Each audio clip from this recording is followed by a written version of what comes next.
Gabón, herri erratiko entzule.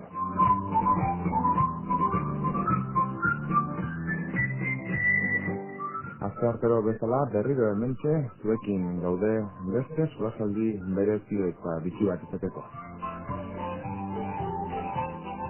Como cada martes, nos encontramos aquí con todos vosotros en esta velada nocturna que esperemos en el día de hoy también sea de vuestro agrado.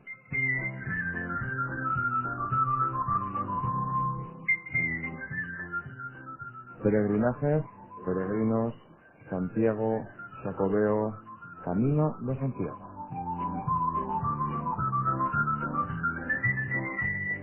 Vamos a intentar hablar un poco sobre la religiosidad vista desde este punto de vista del peregrinaje, precisamente centrado en Galicia y en Santiago, en entorno del Camino de Santiago.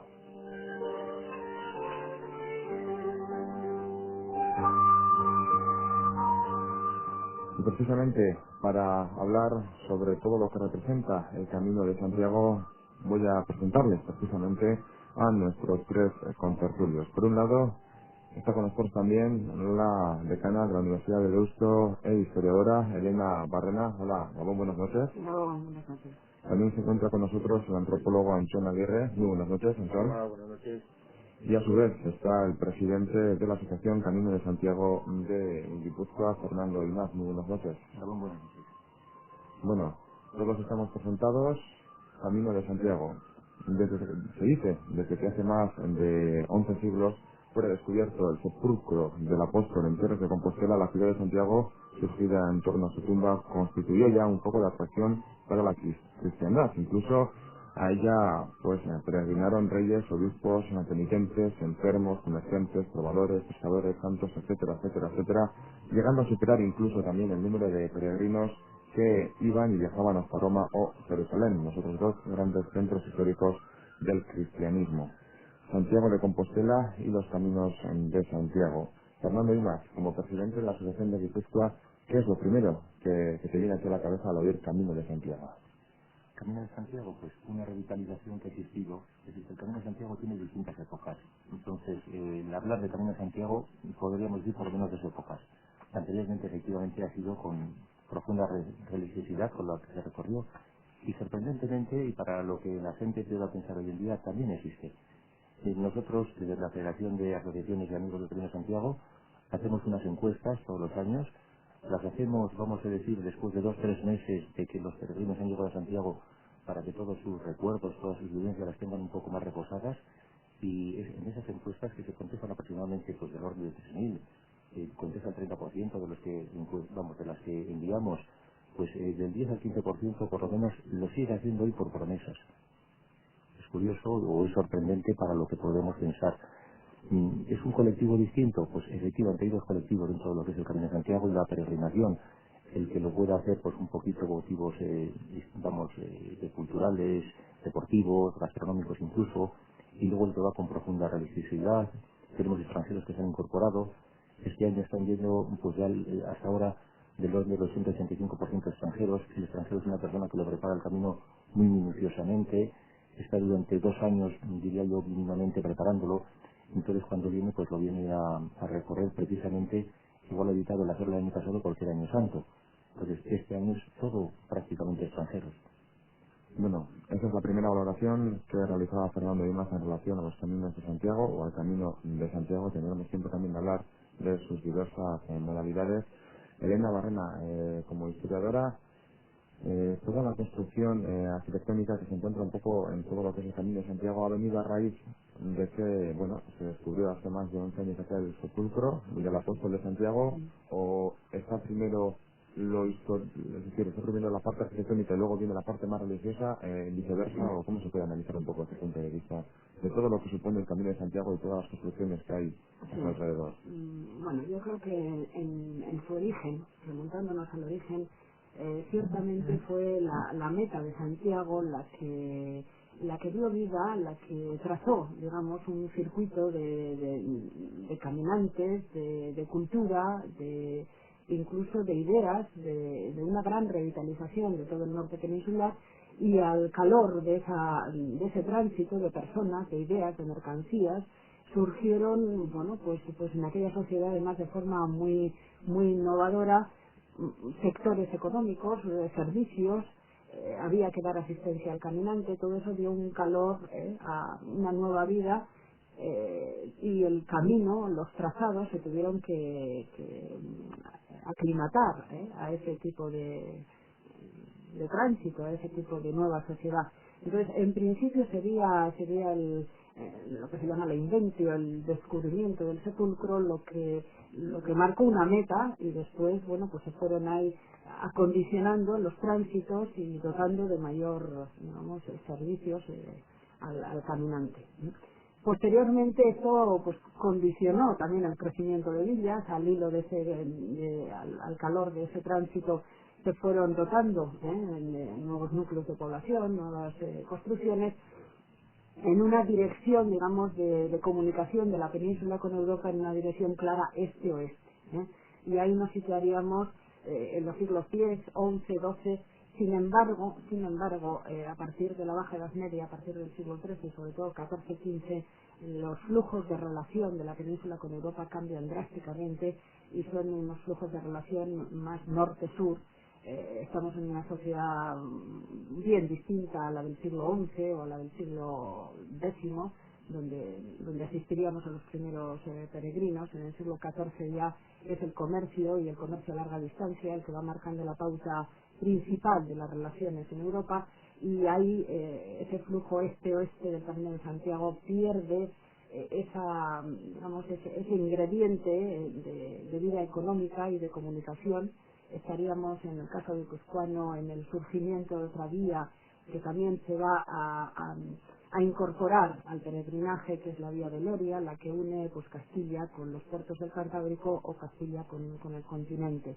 En ese momento yo creo que se da un parón, una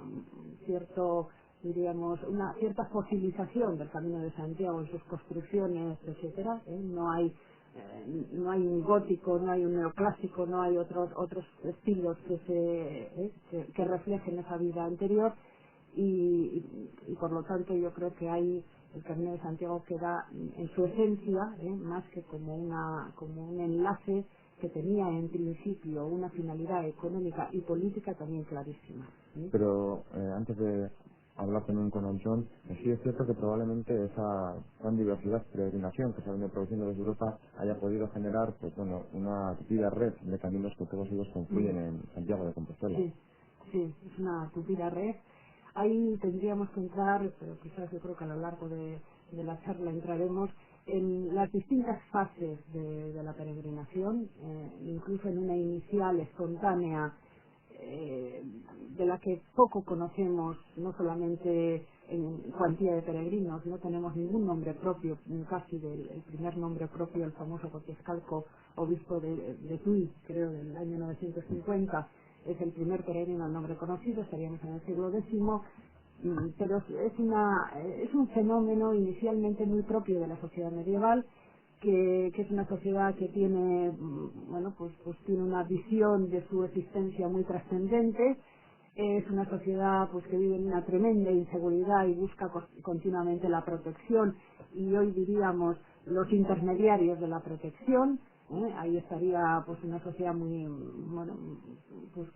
señorial, y por una parte que protege, y por otra parte una sociedad que busca angustiosamente incluso pues santos, advocaciones y mucho más reliquias como el síntoma o el sostén de su protección ante lo que ellos consideran lo fundamental, que es la salvación. Entonces ahí eso genera en principio una peregrinación espontánea, no dirigida, en los siglos IX, X, pero a partir del siglo XI es una peregrinación mucho más dirigida. Son Sancho el Mayor en Navarra y Alfonso VI de Castilla los que dotan este camino ya pues de una infraestructura suficiente, los que velan por la seguridad del peregrinaje, porque junto a esa vena espiritual que da calor y origen al camino, pues hay otros factores políticos, como digo, económicos, que interesan en ese momento a los reinos peninsulares. Ya, Entonces estaríamos primero en una red de caminos muy poco conocidos y probablemente muy poco definidos. En segundo lugar estaríamos en el camino llamado francés, y después en una diversificación de caminos, pues porque también los caminos del comercio y de la relación se diversifican mucho en Europa a partir del siglo XIV. Ya el propio Goethe dijo en su día que Europa se construyó o se fue construyendo peregrinando a Compostela. Podemos estar o no de acuerdo, pero bueno. Bueno, sería quizás válido desde un punto de vista, sí. Sería válido, por lo tanto. ¿Y cómo podríamos analizar esa situación de peregrinaje, esa multitud social que se aproxima y se ha venido aproximando durante todos estos últimos siglos y años hasta Santiago de Compostela? Antón Aguirre, desde un punto de vista más antropológico, ¿cómo se observa esa reacción social? Está muy ligada evidentemente a la religiosidad. Haznos una primera valoración de lo que supone Santiago de Compostela. Bueno, en primer lugar, lo que habría que decir es que el peregrinar es algo consustancial del género humano. Yo traigo, por ejemplo, algunos ejemplos. Por ejemplo, los egipcios iban en el 2000 a.C. iban a Amón en Tebas, los babilonios al templo de Marduk el día de la fiesta del Año Nuevo, los israelitas celebraban la fiesta de Pascua yendo a Jerusalén en el equinoccio de la primavera, los griegos iban al oráculo de Delfos, a los Juegos Olímpicos, iban a Olimpia y con ese motivo se organizaron los Juegos, es decir, no iban a los Juegos. Los Juegos fue una conclusión o una consecuencia, diríamos. Luego los celtas iban a las fuentes en honor del dios Bel o Beleno, los mayas iban al lago sagrado de Chichén Itzá en Yucatán, los incas a Cusco, en Zimbabue, el África Negra, iban al pueblo de Banapanda, los budistas a Kandy y siguen yendo todavía, los tibetanos a Lhasa, los hindúistas a Benares, y cuando las mujeres quieren integrarse al desfile tradicional de Irún, pues salen de Irún y se van en peregrinación a Vitoria, y cuando los mineros tienen problemas se van de peregrinación a Madrid, y cuando los camioneros, es decir, la peregrinación es algo consustancial al género humano. Otra cosa será que en cada momento, cada cultura, cada religión y en función de cada necesidad, ya la peregrinación pueda cambiar más o menos. Pero la peregrinación no es una cosa que hay que abstraerla. Antes de ir a Santiago de Compostela se comenta también que era tradicional la peregrinación a esa zona, al Finisterre, donde los romanos creían que acababa el mundo, y se iba. Lo que pasa es que posiblemente no es con la intensidad masiva de lo que ha generado el Camino de Santiago. Acuérdate, por otra parte, que Romero es el que peregrina a Roma también. Entonces, en la cristiandad ha habido tres grandes núcleos de peregrinación, que era Jerusalén, Roma y Santiago. Luego podríamos hablar también de la desaparición de la peregrinación y por qué motivos, ¿no? Pero la peregrinación no es una cosa típica de Santiago, en fin, se peregrina a otros muchos sitios. Hoy se ha peregrinado al Rocío, el día de hoy, exactamente. Bueno, el día de hoy se peregrina durante todo un montón de días, prácticamente es una semana entera la fiesta del Rocío, ¿no? Entonces, bueno, esa es la contestación un poco a la palabra peregrinación. ¿Pero por qué se puede decir que es consustancial al género humano? ¿Qué es lo que busca el ser humano peregrinando? Diversos motivos, pero si te has fijado en la relación de todos los que he mencionado, casi todos están unidos a conceptos espirituales. Es decir, casi todos están unidos a dos elementos fundamentales. El principal elemento, yo estimo, dentro de la religiosidad popular y a la vista de lo que he estudiado y lo que he visto, es que en principio es la salud. Y se creía que yendo hasta Santiago ya muchas veces se curaba, tocando la puerta se curaba, etcétera, etcétera. Entonces, la salud era muy importante. Y este era un motivo fundamental, por eso se va a Lourdes a coger el agua y se peregrina a otros sitios. Y luego, a otro plano, es el tema de la salvación. Incluso, acuérdate de que efectivamente en Europa había peregrinos por encargo, es decir, que un señor alemán necesitaba o tenía problemas de salud, o un señor alemán quería conseguir determinadas indulgencias y contrataba a una persona para que fuera en su nombre a Santiago, y se contrataba y se iba de esa forma. Es decir, que hay dos conceptos: una es la salud del cuerpo y otra es la salud del alma, la que prácticamente podrías decir, define todas, absolutamente todas las peregrinaciones. Pero no hay que olvidar también que junto con los que van a por la salud del cuerpo y la salud del alma, está el sinvergüenza que va a robar, está el comerciante que va a vender, está el contratante, el contratado que va con el señor a acompañarle porque es el sirviente, está el que va por otro, está el que va a cumplir una penitencia que le han puesto porque tiene que ir a Santiago con unas caderas, es decir, hay muchísimas gentes que van alrededor de, están los curanderos, están los sanadores, están los saludadores, en fin, hay un montón de diversos oficios que hacen el camino, pues porque es también su medio de vida. Hay gente que se dedicaba a eso, a vivir a costa del camino y los caminantes. En situación también probablemente de situaciones consustanciales también a todo lo que ha sido la idiosincrasia y el ir avanzando en el ser humano. Desde la presidencia de la Asociación Guipuzcoana de Camino de Santiago, Fernando Limas, ¿qué labor se realiza? Vosotros organizáis anualmente peregrinajes, explícanos un poco cómo funcionáis y cómo os desarrolláis. Bueno, nosotros organizar propiamente no organizamos. Perdón. Lo que sí hacemos es orientar al peregrino, formar al peregrino, educar al peregrino para que en su peregrinación, vamos a decir, tenga las cuestiones un poquito más claras. El Camino de Santiago, nosotros entendemos que tiene una filosofía y que esa filosofía hay que conocerla.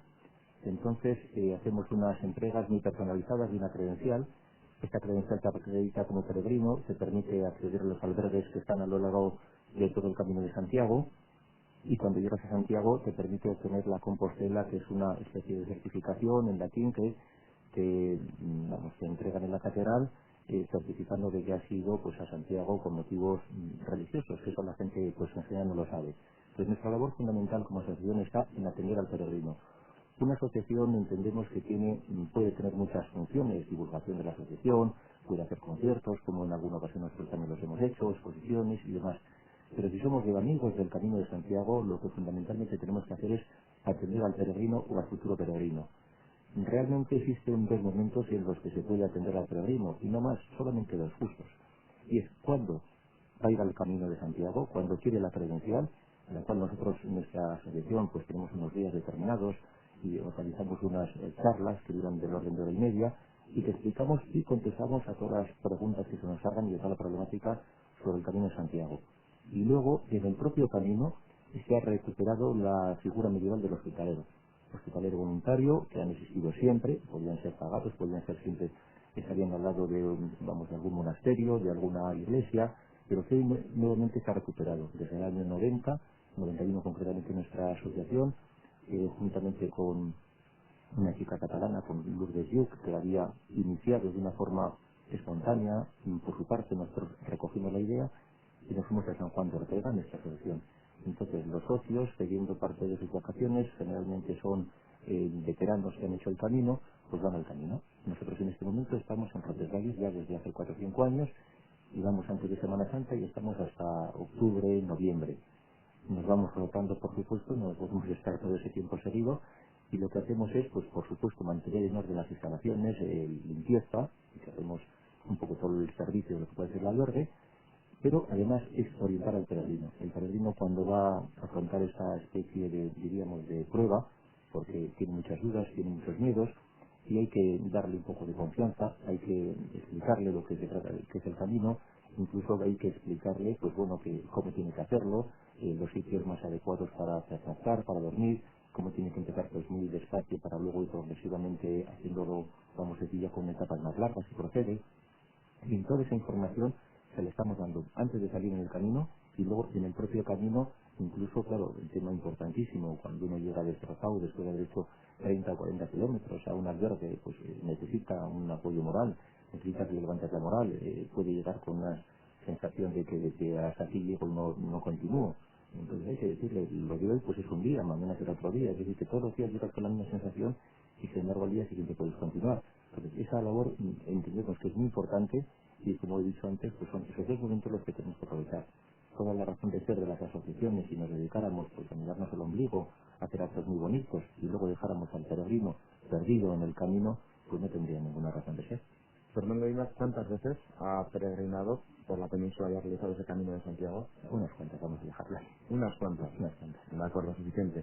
Bueno, seguimos hablando en relación a este tema Hay que recordar que principalmente cuando mayor peregrinación se realiza, probablemente esté equivocado, pero creo que es así, se produce precisamente en esos años santos o años jacobeos, que también se vienen a denominar últimamente, es así. Bien, nosotros en cuanto al sacobeo no estamos de acuerdo. Sacobeo es un montaje económico que se aprovecha de la peregrinación, sencillamente. El año santo pues se produce cuando los días de Santiago coinciden con domingo. Tienen todo nuestro respeto, por supuesto. Entendemos que Galicia, y como Galicia todo el camino, se ha beneficiado del Camino de Santiago. Está clarísimo de que el camino pues estaba perdido y se ha revitalizado, como he dicho antes, pero el camino lo ha conservado el subdesarrollo. Y que en una zona, el camino de la costa, pues poco puede quedar de él. ¿Qué va a quedar, no sé, quien dice en San Sebastián, en Zumaya o en Getaria, podemos decir en Casturriales? Pues lógicamente nada, porque ha habido un desarrollo económico, ha habido un turismo, pues todo lo que pudiera haber de construcciones antiguas pues se ha tirado y se han hecho nuevas. Sin embargo, por esta serie de pueblos que vemos por ahí por la provincia de Burgos o de León o de Palencia, pues sea Castrojeito, sea Fromista o sea Carrión de los Condes, pueblos que han sido importantísimos en la antigüedad, que hoy en día pues son pues pueblos que están languideciendo y desde ahí a la gente pues casi todos jubilados, vamos a decir, ahí al sol esperando pues simplemente a casi a morirse, ¿no? Entonces eso ha supuesto el Camino de Santiago una revitalización para estos pueblos, tienes pueblos que el sábado estuve en Villalcázar de Sirga, es un pueblo que tiene 249 habitantes y tiene 3 mesones con plazas para 600 comensales, cuando son 249 habitantes. Bueno, es un pueblo también muy especial dentro de lo que es el camino. Pero es lícito, completamente lícito, el que la gente trate, ¿no?, de aprovecharse el camino, de utilizar el camino en todos los sentidos, ¿no? Y dando un servicio, además, porque lo mismo hay el peregrino que va a Valverde, pues muy modesto en general, que nosotros, mejor o peor, cuidamos o habilitamos, incluso pues con nuestras propias manos venimos haciéndolo. Y luego está pues la casa de turismo rural, o el pequeño hostal, o el hotel, o el hostal de San Marcos, o el hostal de los Reyes Católicos, que han sido antiguos hospitales de peregrinos. Y queda poco para todo. Precisamente hacemos una pequeña anotación recordando que desde comienzos del siglo XII, por decisión del Papa Calixto II, son años santos todos aquellos en los que precisamente la festividad de Santiago Apóstol, el día 25 de julio, coincide, como bien recordabas, Fernando, en domingo. Es cierto que aquí en la zona de Euskadi, Elena, las construcciones relacionadas con el Camino de Santiago están un poco olvidadas, o hay muy poquitas, es decir, carecemos de ellas. Bueno, es que entramos en un tema que yo creo que es, bueno, iba a decir un tema debatido. Yo creo que desde el punto de vista histórico no es un tema debatido. Pero un poco como ha dicho ahora Fernando, que ellos, bueno, pues no están un poco por ese, no utilizo la palabra, pero montaje del sacobeo. Yo creo que en este tema habría que diferenciar muy claramente lo que es, y desde luego soy tremendamente respetuosa, lo que es la revitalización del Camino de Santiago hoy. Lo que es hoy el Camino de Santiago como una forma de expresión que puede ser religiosa, que puede ser una expresión también lúdica, no creo que hay que separar la sociedad o la cultura del ocio de esta revitalización del Camino de Santiago, es decir, eso es un tema. Y otro tema es, lamentablemente, la falta de rigor histórico con el que se está utilizando el Camino de Santiago. Y desde luego la comunidad autónoma, de una manera, a mi modo de ver y desde el punto de vista profesional, escandalosa. Falta de rigor científico en publicaciones del gobierno vasco, por ejemplo, donde hacen afirmaciones de que está, por ejemplo, constatado el paso de peregrinos por la costa en los siglos 9 y 10. Yo agradecería al gobierno vasco que si tiene esos datos, por favor, facilite a los historiadores, porque desde luego estamos absolutamente deseosos de conocer esos datos, u otros que llegan a decir que los dos caminos que pasan por la comunidad autónoma, el de la costa y el que yo llamaría el camino de Loria, estando en San Sebastián, el camino de Loria, bueno, pues son anteriores al camino francés. Son verdaderos disparates publicados en letra impresa y avalados por distintos departamentos de gobierno vasco. Quizás el punto más grave, a mi modo de ver, llega justo este año con un decreto que creo que es de marzo, no sé si el decreto es de enero y se publica en el BOE, en el boletín de la Comunidad Autónoma en marzo, donde se declara el Camino de Santiago, el singular, un bien patrimonial como bien cultural, y se describen una serie de trazados, incluso se declaran ya bienes patrimoniales algunos elementos de esos caminos.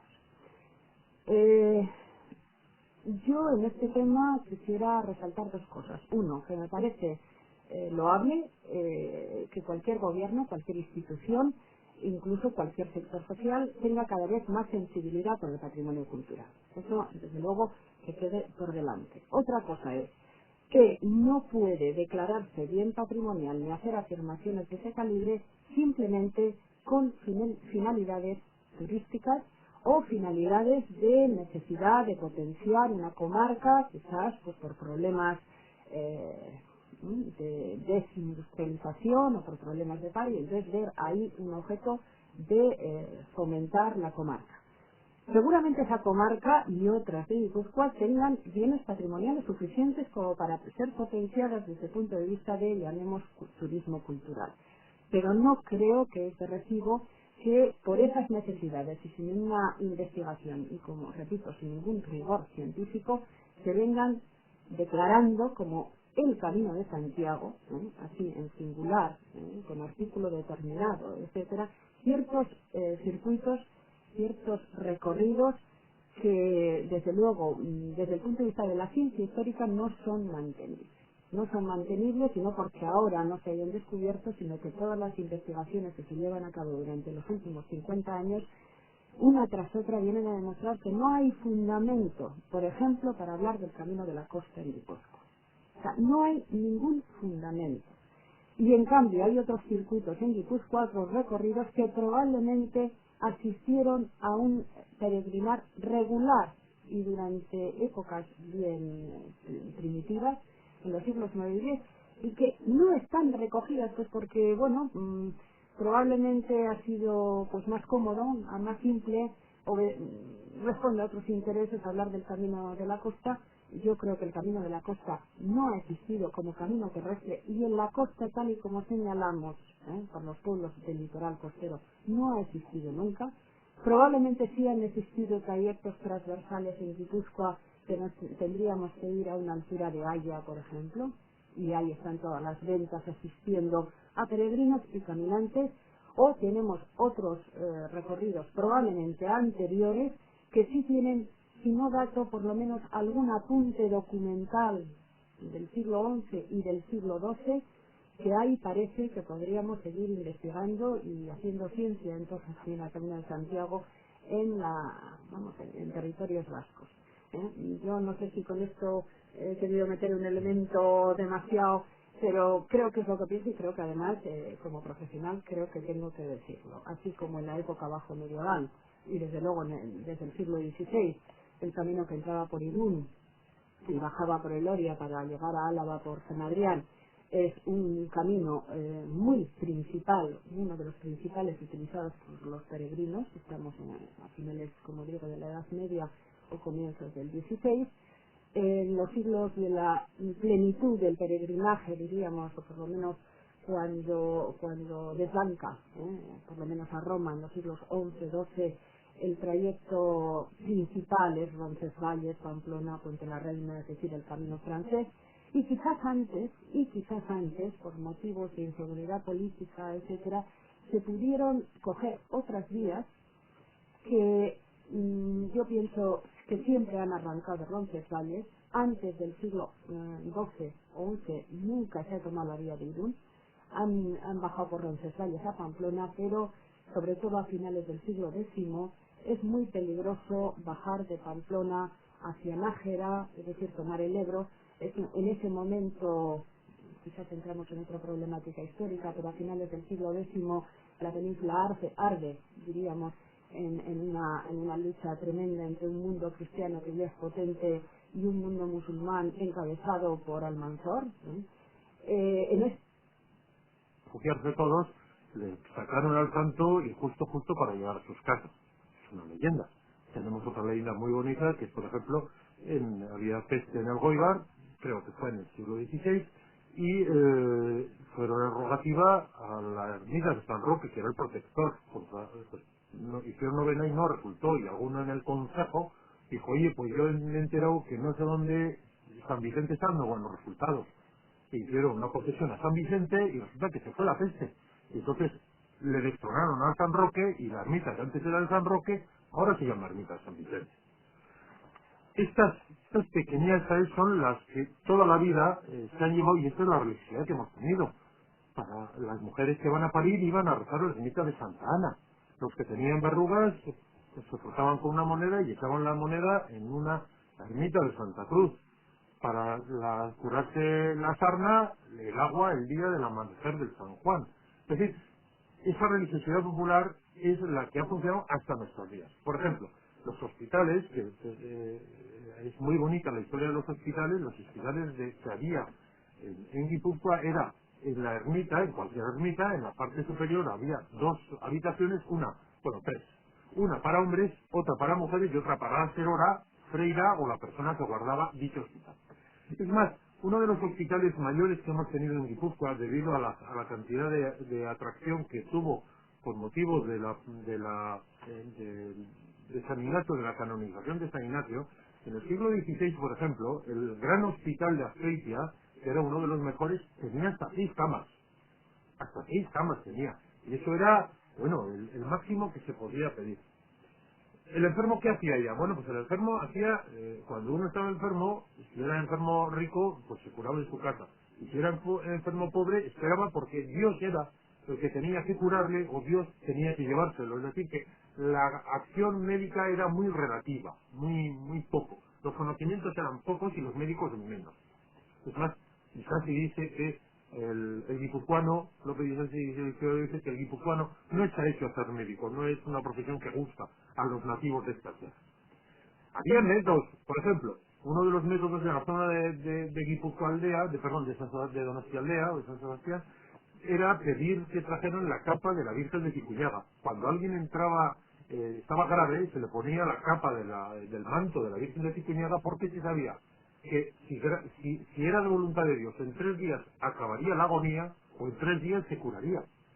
Y en los hospitales se tumbaban y esperaban a la voluntad de Dios. Por eso mismo, pues en las casas teníamos cruces, todavía tenemos el Sagrado Corazón a la puerta de la entrada. Por eso las casas, en los caseríos, pues en muchos sitios había una cruz encima de la puerta, encima de la ventana. Por eso la gente llevaba colgando medallas, escapularios. Había, por ejemplo, agua benditera. En todos los dormitorios había una agua benditera. Es decir, que la religiosidad era algo que estaba dentro de la forma de vida. Pero absolutamente en todo, porque por ejemplo, yo tengo, cuando iba a parir en la zona del Goyerri, una vaca que llevaba una polla, un bicho a la serora de la ermita de la raíz, porque llevando la polla a la señora, a la serora de la raíz, había una mayor posibilidad de que el alumbramiento de la vaca fuera positivo. Eso funcionaba absolutamente todo, pero hay también y termino, hay otra fase también, por ejemplo, y también cuando alguien te robaba. Cuando alguien te robaba, esto recogió también Marendear, que cogías una moneda, la doblabas y echabas a la ermita del Santo Cristo de Ataún, y ese hombre que te robó se quedaba automáticamente encorvado hasta que no le volviera el dinero robado. Es decir, que para lo bueno y para lo malo, la religiosidad era lo único que había, lo único que había. Por eso, actualmente, que se tiende a prescindir, salvo cuando los casos nos aprietan, estamos en los momentos críticos que nos acordamos de todos los santos y alguno más, pues lógicamente la mentalidad de ahora es muy difícil que pueda entender a la mentalidad de antes. Y desgraciadamente también encima hay un concepto de despectivo, hay un concepto de minusvalorar, y no se puede, no es lícito analizar el pasado con las premisas y con los conceptos de hoy. No podemos, es que no podremos entenderlo. Igual que de nuestras cosas se reirán dentro de 100 años los que vivan, si es que este mundo todavía sigue existiendo. No cabe ninguna duda que, bueno, se partirán de risa con cantidad de cosas que estamos haciendo ahora, pues de lo más normal y que nos parecen muy normal, pero no, las mentalidades van cambiando. Y, por cierto, que además no tendrían por qué tener nada que ver con la religiosidad, un aspecto muy subjetivo, el hecho de que a futuro, dentro de 100 años, como tú muy bien decías, pues se rían de cualquier cosa que estemos haciendo. Por ejemplo, hablar sobre estos 4 micrófonos esta noche del martes aquí en Radio Popular. Fernando Dimas, la asociación vive de cara al Camino de Santiago también desde un punto de vista religioso, o no tiene por qué verse así. Bueno, en principio las asociaciones pueden ser, vamos a decir, no religiosas, podríamos decir. Pero concretamente la nuestra, el componente es el reflejo de la sociedad, tampoco vamos a decir ni que es ni mejor ni peor. Tenemos un secretario, Ángel Ayesa, que es una persona fabulosa, muy entregada al tema religioso, que hace un boletín que es una maravilla, que es el boletín que destaca en todas las asociaciones y en todos los centros. Se reparte por toda Europa y por todo el mundo, hecho con un candor y con vamos a decir, con un amor y muy religioso, con un carácter eminentemente religioso, porque él es una persona que, como bien dice, y yo estoy aquí por el tema religioso. Entonces, pues bueno, dentro de que él se ha encargado de hacer el boletín, no tiene por qué ser el reflejo de toda la asociación, pero nuestra asociación es conocida un poco por ese boletín, vamos a decir. Hablando del Camino de Santiago, mencionábamos antes también, lo decías tú, me parece, Elena, el hecho de que, o no sé si lo estoy Fernando, no habría que hablar de caminos sino de caminos. Tenemos diversos caminos, el más conocido probablemente sea el francés, Camino del Norte, Camino portugués. La asociación, en ese sentido, ¿qué relación tiene con estos caminos? ¿Impulsa a la gente, le dice que peregrine, o la gente se acerca a esta asociación y explícanos un poco? Bueno, nosotros vamos a decir, en principio animamos a la gente, aunque estamos aquí en el camino, podríamos decir, del túnel de San Adrián, el camino de la cosa, impulsamos a que realicen el camino francés, el denominado francés. ¿Por qué? Porque es auténticamente donde se vive la peregrinación, donde te reconocen como peregrino, vamos a decir que eso es muy importante, y donde sabes que si tienes una necesidad no vas a tener que pedir nada, porque la propia gente te lo va a ofrecer. El tema de la hospitalidad en el camino es impresionante, es increíble. Se dice del camino vamos, las maravillas del camino, lo mejor del camino son sus gentes, especialmente en el camino francés. En los otros caminos, pues ya es un poco más relativo. Caminos que se vivan, diríamos, y que se reconozcan como caminos, para mí que he recorrido unos cuantos, te diría que es el camino francés y el camino de Le Puy. El camino de Le Puy hay una memoria histórica en la cual te reconocen como peregrino. Yo precisamente con Ángel, el año 88, hacíamos el camino de la costa, y bueno, pues nos reconocieron como peregrinos, a pesar de llevar la vieira, pues algo así como 2 o 3 personas. Ibas a preguntarle a cualquiera, oiga, por favor, con mi edad, con una mochila y con Ángel, pues pensaban que ibas pidiéndoles dinero y te soltaban, te echaban la mano al bolsillo para darte una limosna. Y yo estoy por el camino de la Vía de la Plata también, y bueno, pues el camino de la Vía de la Plata ahora se está potenciando, se está fomentando, pero bueno, entrabas en un bar con el sombrero ese de paja y la mochila y todo sucio y sudoroso, y en agosto encima, y lo que pedías un bocadillo, primero te miraban y decían, le doy el bocadillo, le pido el dinero por delante. En otros sitios nos decían donde llevábamos el ganado, nos confundían con pastores, que hace unos años hizo el camino también al de Arles, allí no hay absolutamente, es un camino aparentemente más importante, porque va a Roma, a Jerusalén y a Santiago, que está justo en ese centro, vamos a decir, no hay memoria histórica en absoluto. El año pasado anduve por Portugal, pues bueno, en Portugal sí está empezando a dar un poquito, porque curiosamente las últimas celebraciones de Santiago, a finales del siglo pasado, el primero de este siglo, pues eran portugueses, o exclusivamente los que estaban en Santiago, pero hoy se ha perdido esa memoria histórica. Cuidado, yo cuando fui el camino de Santiago hace 15, 20 años, pues me confundían con francés, no concebían que un español fuera al camino francés, es decir, eran franceses los pocos, era un goteo. Y todas las estadísticas que se están dando a propósito del camino de Santiago, especialmente en los años 80, son mentiras. Yo cuando fui con otro, un compañero de Hernán, con María Navarro, y me recuerdo que la venta al pollo, me decía la ventera, qué bien habla su compañero el español. Digo, pero es que es Hernán y es guipuzcoano. Ah, no son franceses ustedes. Es que era esa la mentalidad. Que el camino no existía, vamos a decir, hace 20 años. Eran muy poquitas personas las que lo recorrían. Es a raíz precisamente y curiosamente de la venida del Papa, cuando se populariza el camino. En el año 69 viene el Papa Santiago y hace unas jornadas mundiales de la juventud.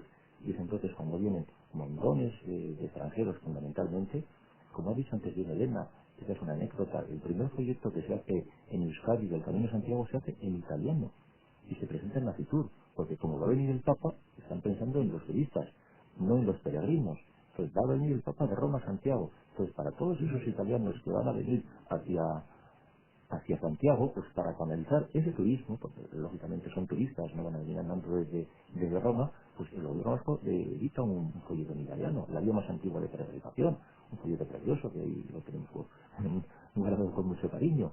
Y que se ha pretendido un poco utilizar estos símbolos, vamos a decir, y es a raíz de esa venida del Papa del año 89 cuando además se descubre el Monte del Gozo. El Monte del Gozo era un monte pelado que no tenía nada, incluso había, vamos a decir, lo que hoy llamaríamos un petit club, fuera bromas, era así, el año 88, el año 85, y tres sencillas cruces de madera.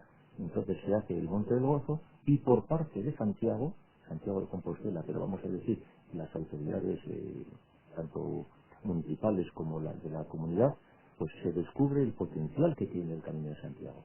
Entonces se monta todo el tinglado del Sacobeo en el año 93. Y claro, esto va a continuar, por supuesto, porque me parece que este año pasado el índice del PIB, del Producto Interior Bruto de Galicia con respecto al resto de las comunidades ha sido un 1,5% con respecto a las otras. ¿Y es por qué? Porque han sido millones de personas, de turistas, ellos dicen peregrinos, los que han ido a Santiago.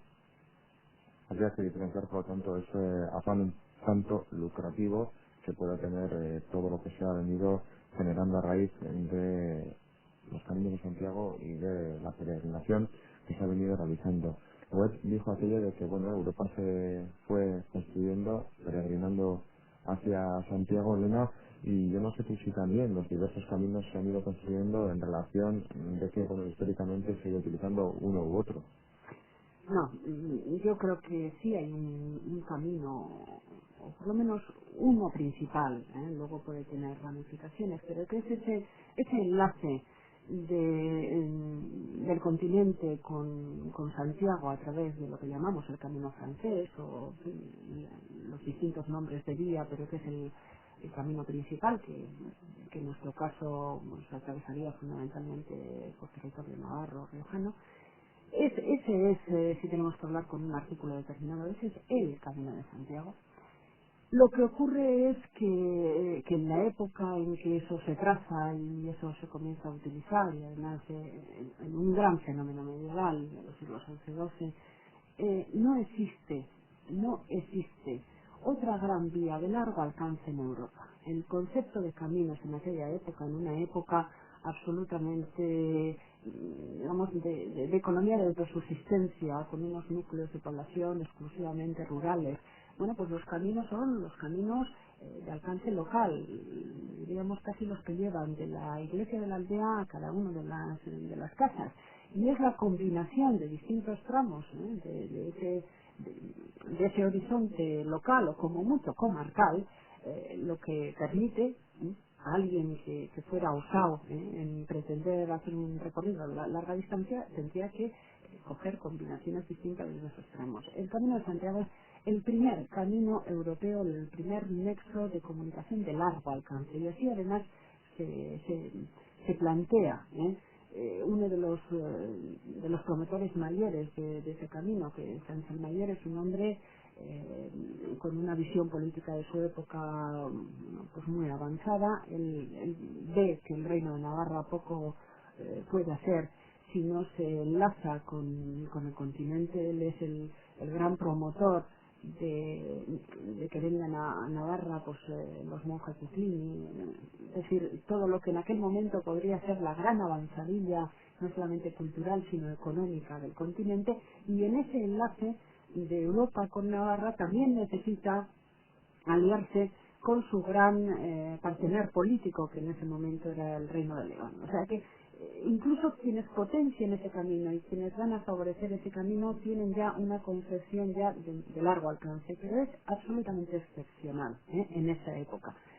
Esa coyuntura, esa situación va a cambiar drásticamente a partir del siglo XIV. El siglo XIV Europa ya no es una Europa, aunque mayoritariamente sea rural, la economía rectora de todo el continente es el comercio a larga distancia. Ya el camino empieza a ser elemento económico crucial.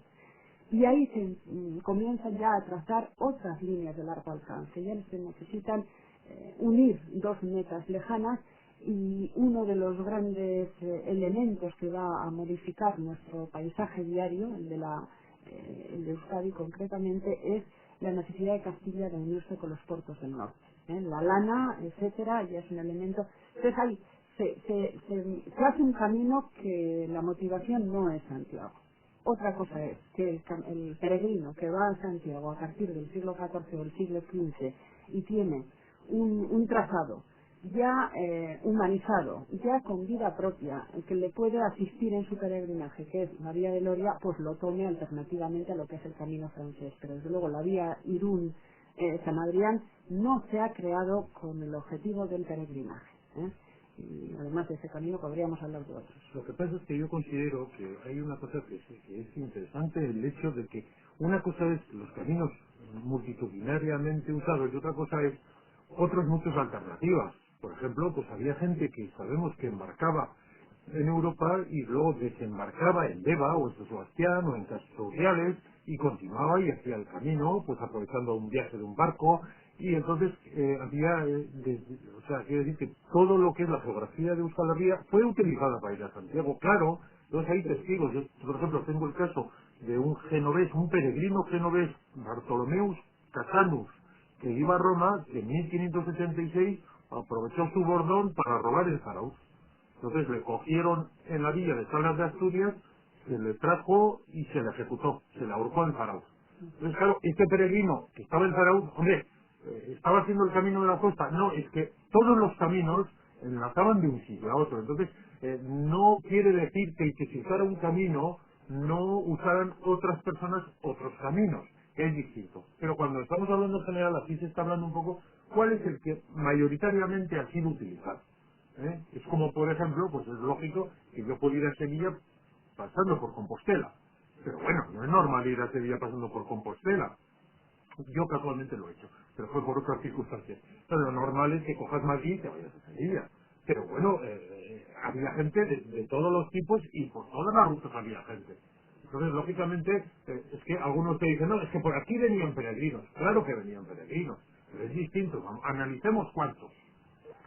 Sí, es que una cosa es hablar de peregrinos en los caminos vascos, que ahí no podríamos poner límite porque no sabemos cuántos peregrinos utilizaron cuántos caminos, y otra cosa es hablar del Camino de Santiago.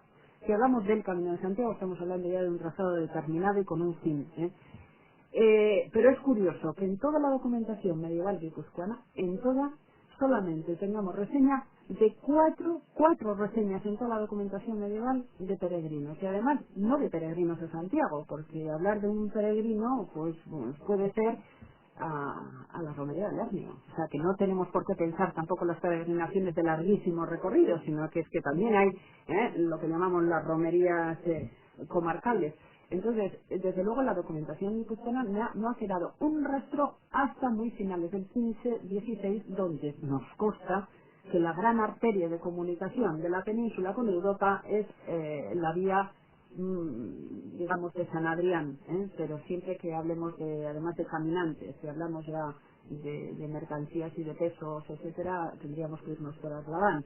Pero es el primer momento donde hay esa corriente sur-norte, que no se ha dibujado ni tiene su funcionalidad en el peregrinaje, pero obviamente los peregrinos pues tienen ahí un canal de entrada pues más cómodo que Roncesvalles.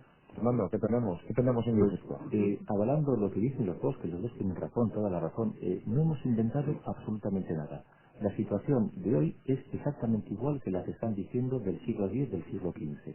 El año 88, he dicho antes que yo fui por el camino de la costa, y bueno, decían si había, vamos, cuando nosotros constituimos nuestra asociación en el año 87, de amigos del Camino de Santiago, y decíamos que el camino había pasado por Guipúzcoa, se reía absolutamente todo el mundo de nosotros, porque decíamos que solo se conocía el camino francés y lo poco que se recorría el camino francés.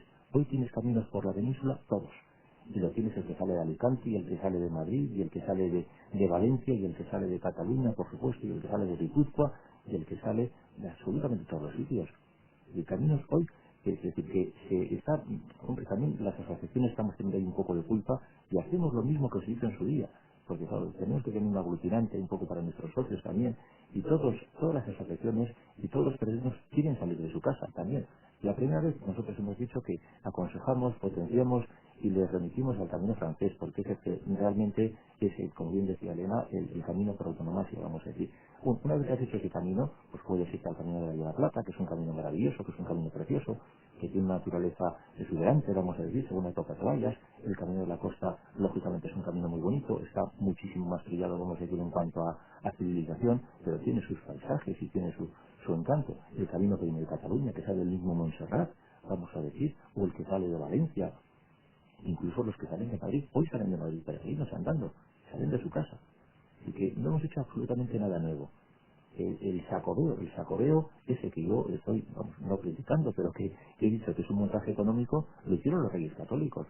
Los Reyes Católicos, desde el monasterio de Guadalupe, hicieron una serie de llamamientos a toda Europa garantizando a los peregrinos para que vinieran, porque los peregrinos dan muchísimas limosnas, que no hemos hecho nada nuevo.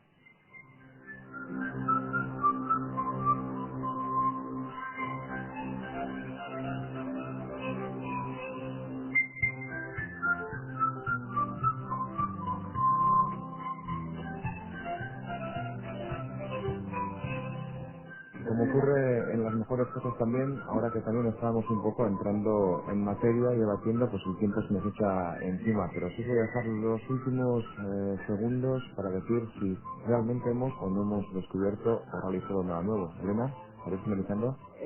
Bueno, yo creo que sí es bueno que un elemento de de la cultura y de la cultura medieval pues se revitalice. Creo que lo que estamos en este momento es un poco en los primeros efectos del descubrimiento. Entonces todo el mundo quiere tener su camino de Santiago.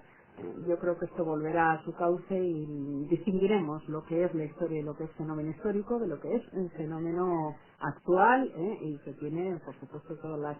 Yo tenía, y como mujer, única mujer en esta charla, y no sé si Fernando llevará una estadística de cuántas mujeres en comparación con hombres realizan hoy el camino, pero tengo aquí una cita muy curiosa de Lope de Sassi, que lo ha citado antes Antón, cuando dice que él conoce, es una obra escrita en el siglo XVII, a principios del siglo XVII, y dice, hablando de las mujeres guipuzcoanas y de su valía y de su fortaleza, poniendo casi como colmo de esta fortaleza de las guipuzcoanas, dice que él conoce dos doncellas guipuzcoanas que fueron en traje de peregrinas a Santiago de Compostela, que caminaron 9 y 10 leguas a pie cada día y que fue esto un gran valor para mujeres.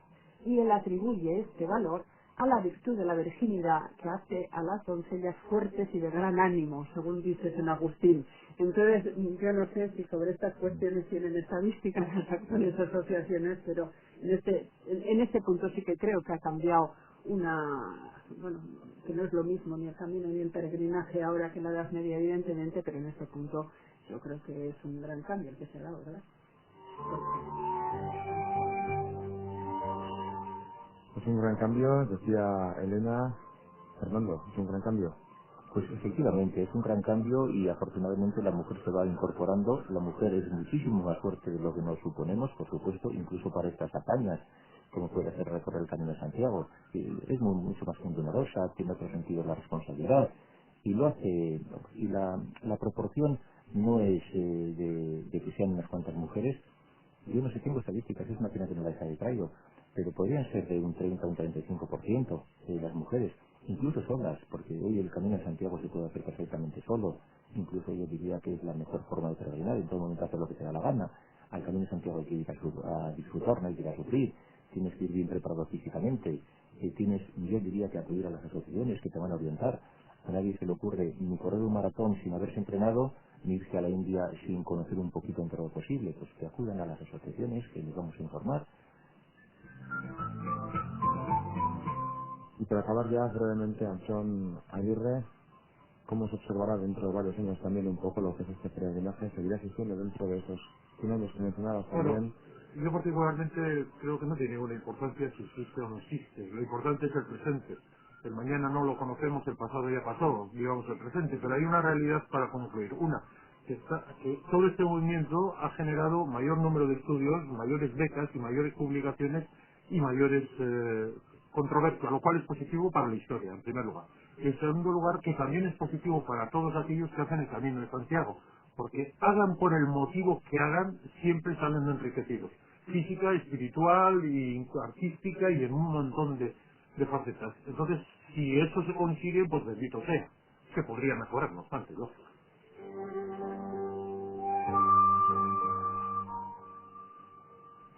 Pues sin más, gracias a los tres. Muchas gracias por haber venido esta noche del martes y a todos ustedes recordarles que seguiremos aquí el próximo martes a su vez en este programa organizado por la Sociedad de Estudios Vascos, Eusko y Cascunta, y que gracias a la colaboración también de Radio Ratia todos los martes pueden escuchar por antena. Un saludo de nuestros contertulios y de quien les ha también hablado gustosamente Urko Odriozola.